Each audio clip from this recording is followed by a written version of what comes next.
Depuis début mars, la Covid-19 est présente au Sénégal. Le nombre de contaminés ne cesse d'augmenter malgré les mesures prises par le gouvernement. Même si l'augmentation du nombre de cas est lente, on ignore pour combien de temps la maladie sera présente sur notre sol. Dans la société sénégalaise, la distance sociale est très réduite. On se touche facilement, le voisin est très présent. Ses enfants et les nôtres passent en permanence d'une maison à une autre. Comme peu de gens ou d'organisations ont pris la peine d'expliquer aux enfants les mesures barrières de la Covid-19, avec la meilleure volonté du monde, il est difficile de leur faire appliquer ce qu'ils ne comprennent pas. Ainsi, quand la maladie s'est déclarée, j'ai demandé à mes frères et sœurs de ne plus sortir inutilement. Mais un de mes frères refusait de m'écouter. Chaque jour, je téléphonais à la maison en espérant lui parler, mais il n'était jamais présent. Je me suis alors posé la question, est-ce que je lui ai bien expliqué ce qu'est le coronavirus? Pas sûr.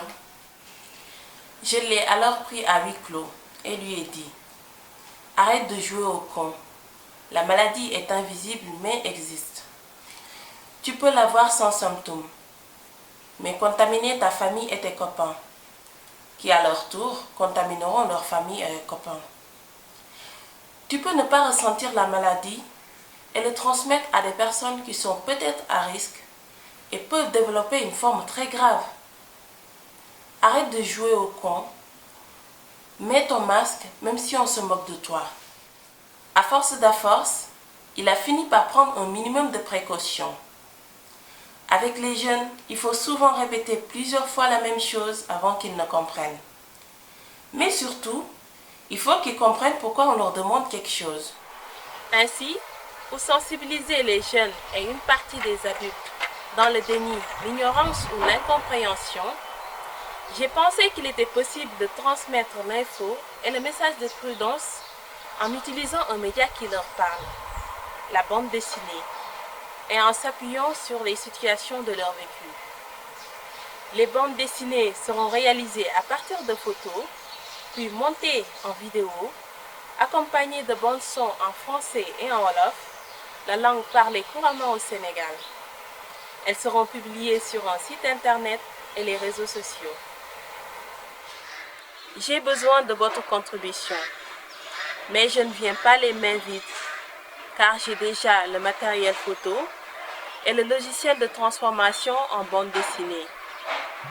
Votre aide est nécessaire pour financer la construction du site, acheter le matériel de prise de son, le logiciel de montage vidéo et effectuer une traduction professionnelle en anglais. Les vidéos et les articles produits seront bien évidemment en libre accès sans droit d'auteur. Je n'ai pas la prétention d'arrêter la maladie à moi toute seule. D'autres personnes, d'autres groupes agissent à leur niveau avec leurs moyens. Je veux juste participer avec votre aide à ce combat commun. Je sais que vous avez vos propres problèmes chez vous, mais votre contribution financière peut faire la différence pour limiter le nombre de morts dans mon pays. Aidez-moi à atteindre mon objectif. Merci d'avoir pris le temps de m'écouter.